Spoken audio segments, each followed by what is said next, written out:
তুমি যদি একটা মাস্টার মাইন্ডের মতো যে কোনো কাউকে কন্ট্রোল করতে চাও, এই ভিডিওটা তোমার জন্য। আমার ভিডিওর এই 5টা রুল তুমি যদি ফলো করো, আই এম শিওর যে তুমি একটা মাস্টার ম্যানিপুলেটর হয়ে যাবে।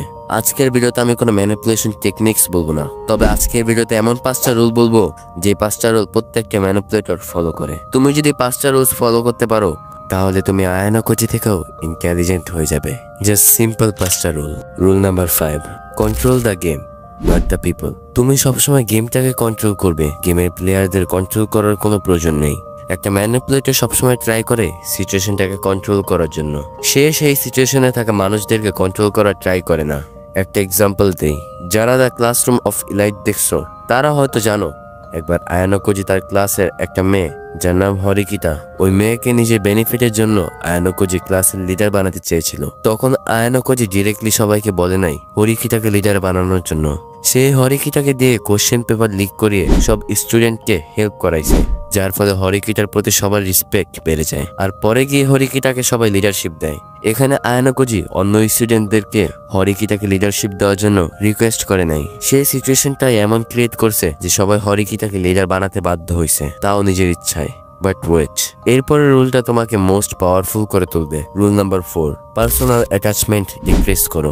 আমার মনে হয় আমার কথাটা তুমি বোঝোনি, ইজি ওয়েতে বোঝাই। এই রুলসে বলা হয়েছে ইমোশনালি ডিপেন্ডেন্ট হওয়া যাবে না, কারোর সাথে ফ্রেন্ডশিপ বা যে কোনো টাইপের রিলেশনসে জড়ানো যাবে না। কারণ আমরা যখন কোনো একটা মানুষের সাথে সম্পর্ক করি, তখন আমরা তার উপর ইমোশনালি ডিপেন্ডেন্ট হয়ে পড়ি, যাতে সে আমাদেরকে ইজিলি ম্যানিপুলেট করতে পারে। সো কেউ যেন তোমার ম্যানিপুলেট করতে না পারে, সেই জন্য তোমাকে কোনো টাইপের সম্পর্কে জড়ানো যাবে না। কোনো একটা ম্যানিপুলেটরই কখনো কারোর সাথে সিরিয়াস বন্ধুত্বে জড়ায় বাট সে শুধু নিজের বেনিফিটের জন্য কাউকে বন্ধু বানায়। সো তুমিও বন্ধু বানাবে, কিন্তু শুধুমাত্র নিজের বেনিফিটের জন্য।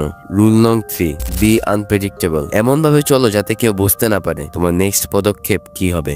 একটা ম্যানিপুলেটর কখন, কোথায়, কি করবে, কি বলবে, এটা কখনো কেউ প্রেডিক্ট করতে পারে না। এই রুলটা আগের যুগের বড় বড় যোদ্ধারা ইউজ করতো। তারা যুদ্ধের সময় প্ল্যানিং এমন ভাবে করতো যাতে শত্রুপক্ষ কোনো সময় বুঝতেই পারতো না তাদের পরবর্তী পদক্ষেপ কি হবে। এই রুলটা অনেক বড় বড় পাওয়ারফুল ম্যানিপুলেটর এবং বড় বড় মানুষেরা ইউজ করে থাকে। সো এই রুলটা অনেক important.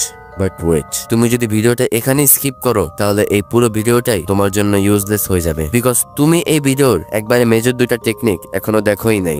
Rule number 2, observe people but don't react. এই রুলটা প্রত্যেকটা ইন্টেলিজেন্ট ম্যানিপুলেটররা ফলো করে থাকে।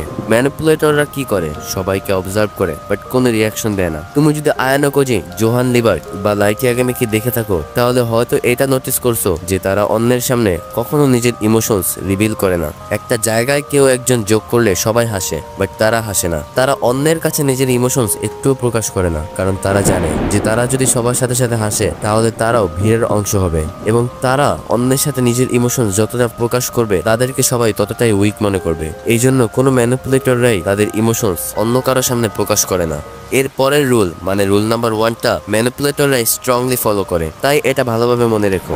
Rule number 1, control your emotions. তুমি যদি একবার তোমার ইমোশনসের উপর কন্ট্রোল এনে ফেলো, তাহলে তোমাকে আর কেউ কন্ট্রোল করতে পারবে না। বিকজ তুমি যদি তোমার ইমোশনসের উপর কন্ট্রোল আনো, তুমি যে কোনো ডিসিশন পারফেক্টলি নিতে পারবে। কারণ রাগ, কষ্ট, ভয়, ভালোবাসা, এইসব ফালতু ইমোশনস আমাদের ডিসিশনকে ইললজিক্যাল করে ফেলে। তার মানে তোমাকে ডিসিশন নিতে হবে পুরোপুরি ভাবে লজিক দিয়ে। আর তুমি যদি তোমার ইমোশনসকে কন্ট্রোল করতে পারো, তাহলে তোমাকে কেউ কন্ট্রোল করতে পারবে না, কারণ মানুষ আরেকজনের ইমোশনসের মাধ্যমে তাকে কন্ট্রোল করে থাকে।